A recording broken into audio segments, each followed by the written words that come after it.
Perfect. Hey, songbirds. So this pillar has been all about developing your daily practice. This is pillar 2, daily practice. Pillar number 1 was all about weekly lessons, right? So as we near the end of this pillar, we're going to be talking about song study, because that leads us right into pillar number 3, which is in February next month. And that is repertoire, because we are here for the songs, right? That's what we want to be practicing daily, regularly. All the things that we've been doing that have been leading up to this point, okay? So seriously, what is all learning technique and daily practice if we can't apply it to the songs that we love to sing? Everything you've learned so far has led you to this. So this is why I assume you became a singer in the first place, because you love to sing beautiful songs. And I know it's been a lot to take in so far. So let's put it all into perspective so you can see that everything you've learned so far is made for what you love to do. You've learned how to properly define, build, and instill your daily practice habit with breathing exercises to build vocal stamina and strengthen phrasing. Movement to develop the mind, body, breath, voice connection. Vocal techniques to teach your voice to do almost anything. Ear training to help you quickly identify pitches and define the spaces between the intervals. You learned written music theory to master fundamental concepts and communicate with everyone on stage, as well as dazzling the conductor or the director, making you an incredibly valuable singer that they're gonna want to cast again and again.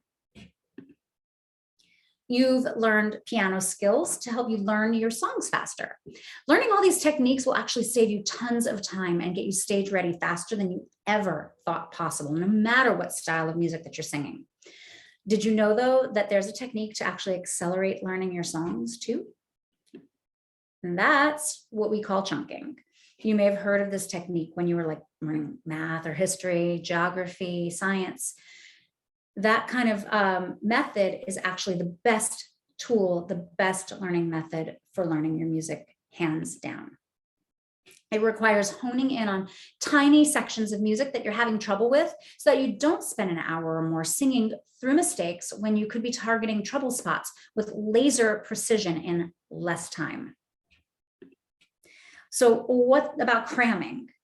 Okay, just get it all learned and listen to it over and over again until you have it memorized, right?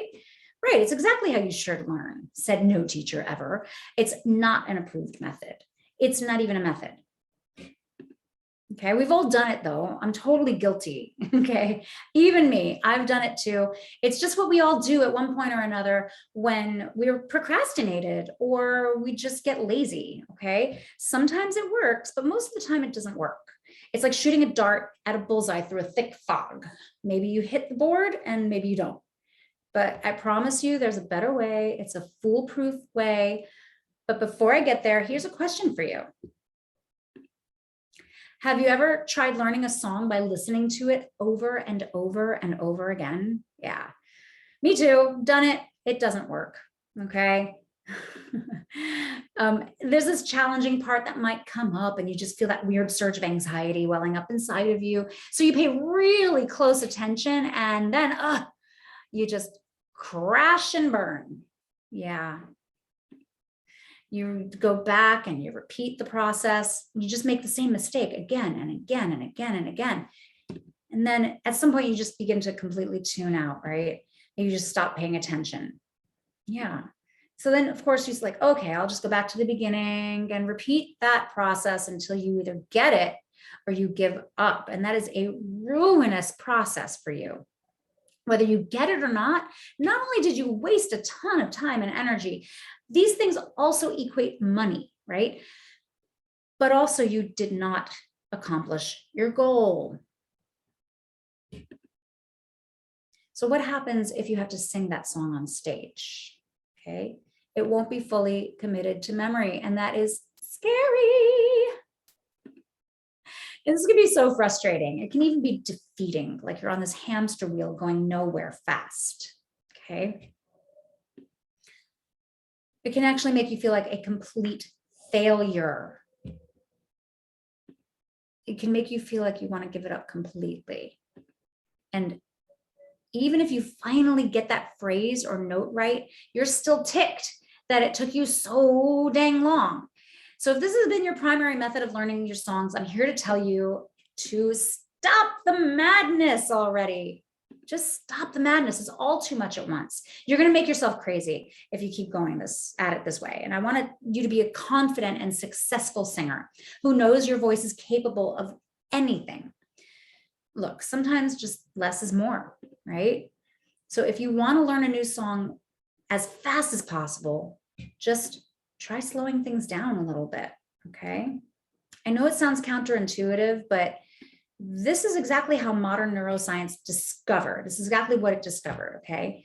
You just got to take it step by step, bit by bit, okay? You can't easily or quickly internalize big chunks, but you can internalize small chunks.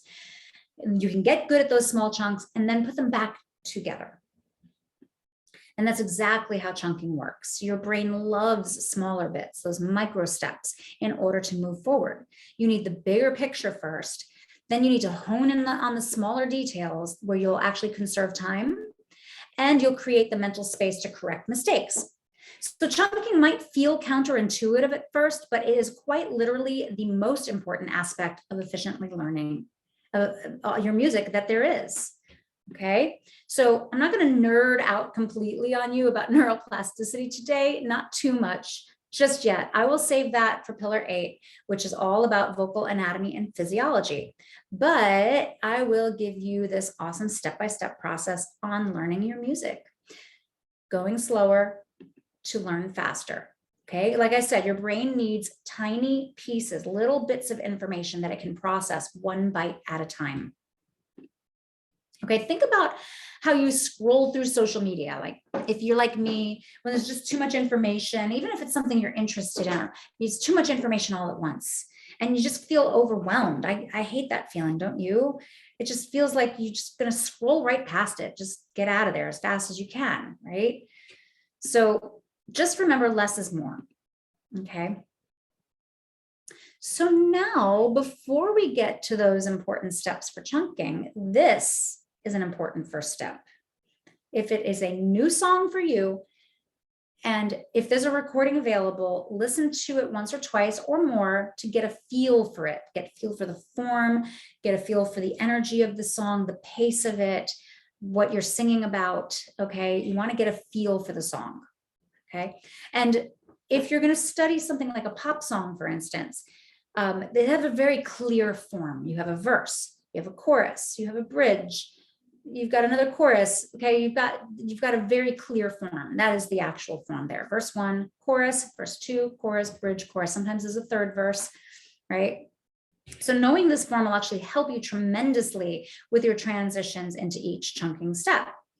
And in classical music, it's actually a very similar form, okay, but it's more nuanced, though it can actually be broken down in a very similar way. So instead of using terms like verse and chorus, music analysts make use of letters like A, B, A prime, C, etc. Okay. What if there are exactly 0 recordings out there because it's a new composition and you're premiering the piece, right? So that's no problem, because if it's a brand spanking new piece that you're premiering, your newfound sight reading, theory, and piano skills that you learned in Pillar 2.4, which we just did a couple weeks ago, that will come in very handy, okay? But here's the thing, you might have just learned it 2 weeks ago.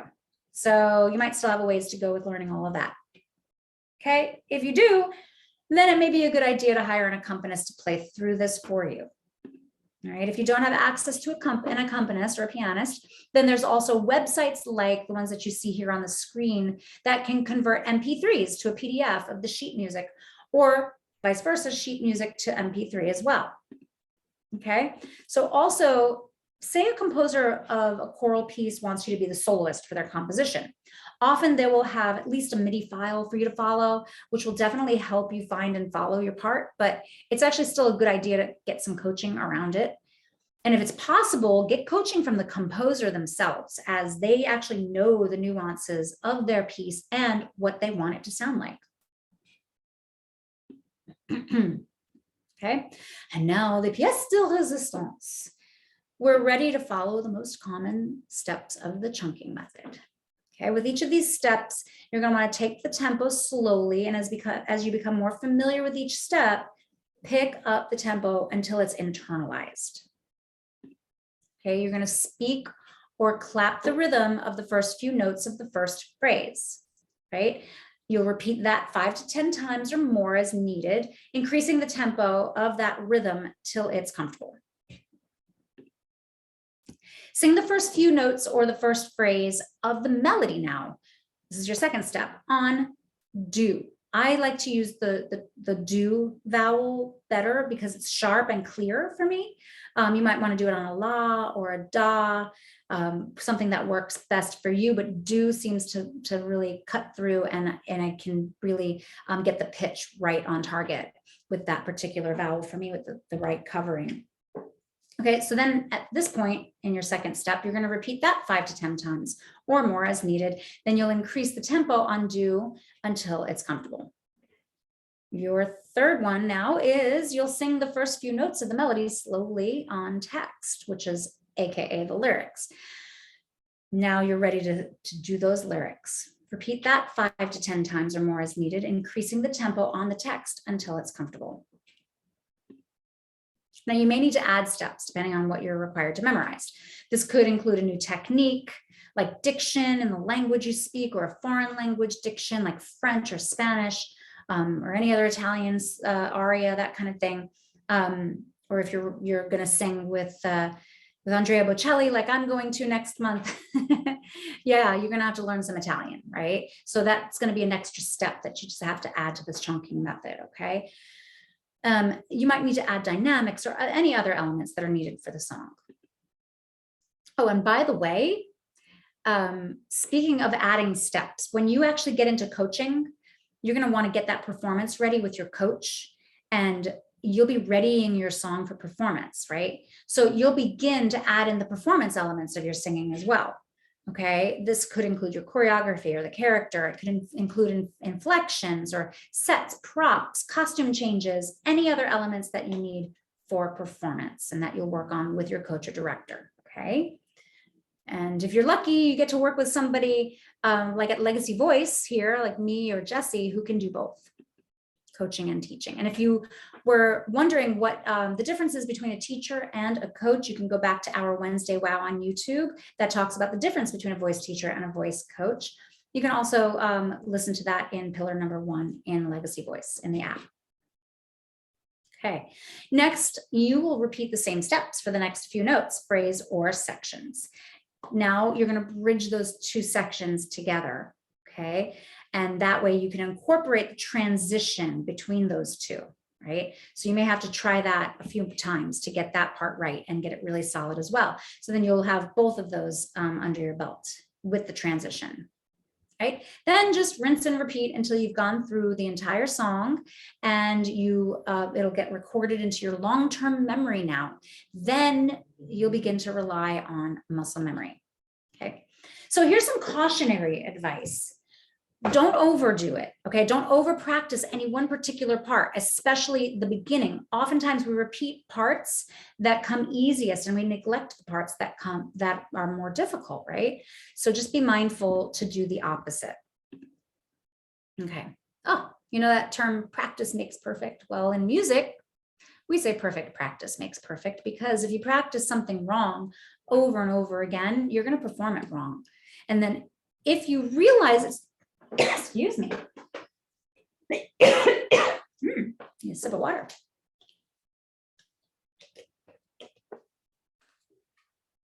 So if you realize something's wrong and it's already been rehearsed wrong, a good rule of thumb is to repeat that 5 to 10 times slowly until it's correct every time before you take it up to tempo. Oh, I'm going to need you to cut that out, Shan, when you get to this. Okay, and so then you're going to repeat the chunking process until it feels natural. when you feel like you've improved it and you can stop and move on to the next chunk. And you'll know when something clicks for you internally, that's when you're ready to move on to the next bit. Okay, you'll just know. Also, don't overdo it. You do not need to sing it 100 times in a row to get it right. It also creates vocal fatigue, right? We want to just be mindful of vocal fatigue. That's why singing a song over and over again also doesn't work. Aside from that, your brain doesn't retain it properly. You're also going to fatigue your voice. Okay, this also brings us to another learning tool called spaced repetition. Spaced repetition is a method of reviewing materials at systematic intervals, like chunking for 15 minutes twice a day for 4 days in a row or 4 days in a week until it feels like you would go longer, say 30 minutes twice a day, or put those two 15 minutes together and just do it for one 30-minute session in one day. And then you can move it up to 45 minutes, 5 times a week. So spaced repetition allows you to review the music daily or near daily over time before it's forgotten, helping you to retain it in your long-term memory. Spaced repetition is basically the opposite of cramming, right? Cramming only commits it to short-term memory.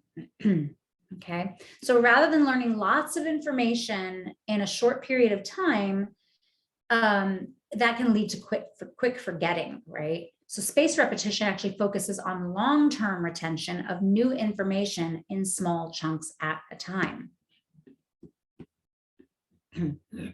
So in summary, that is what this pillar on daily practice all boils down to, right? It's the repetition of the right things, practicing the correct way, doing it for shorter spurts over a longer period of time. That's actually where you're going to find the sweet spot, and that'll actually lead you to loving your practice sessions rather than dreading your practice sessions. I used to dread mine. I hated practicing because I always felt like I was doing it wrong until I learned this practice, until I learned this method. And it is by far the best method that you'll ever come across in learning your music. Okay, it is time to wrap it up. So now your mission, should you choose to accept it, is to find a song that's in your comfort zone. And you'll remember your comfort zone is your speech level singing. Something that you've been interested in learning, and it doesn't have to be a difficult one, okay? So when we move on to pillar number 3, repertoire, we will discover your range and we'll work through your range and we'll find the most appropriate repertoire for your voice. But for now, just for this exercise, just let's practice something that you're familiar with, that's comfortable for you to sing, and you haven't learned it yet. Okay, and I want you to put the chunking method to the test. Use spaced repetition over the course of the next week or month until we move on to pillar number 3, where you'll be really getting to put this practice into daily practice, okay? So here are the steps again on this screen. Take a look at it for a second. Okay, or you can go back and rewatch this one more time.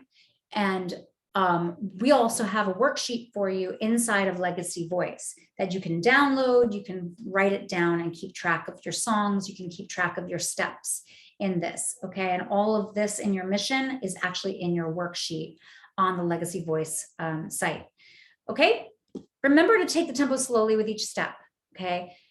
As you become more familiar with each step, you're going to repeat that 5 to 10 times, picking up the tempo until it's internalized, right? You're going to listen to the song first things first, listen to it. Work with the coach or the accompanist or the composer, right? Okay.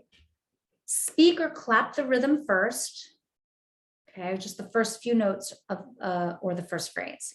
Then you're going to sing the first few notes or the first phrase on do. Then you're going to sing the notes of the melody, right? You're going to add like the first few words, right, on text. Now you're going to add steps as needed, and of course, put it all together, repeating that, and just rinse and repeat, right? That's it.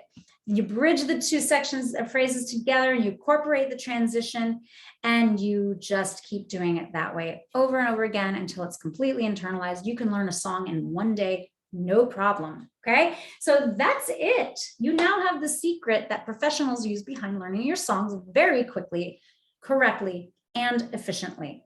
So as always, you're welcome to message me directly on Instagram or Facebook. And you can also email me as well. And if you have any questions or you have any comments or you want to be coached, you're welcome to message me. We also have a mentorship program inside of Legacy Voice as well. All right. So remember to post inside of the community inside Legacy Voice. And Songbirds, I will see you in the next lesson. Bye.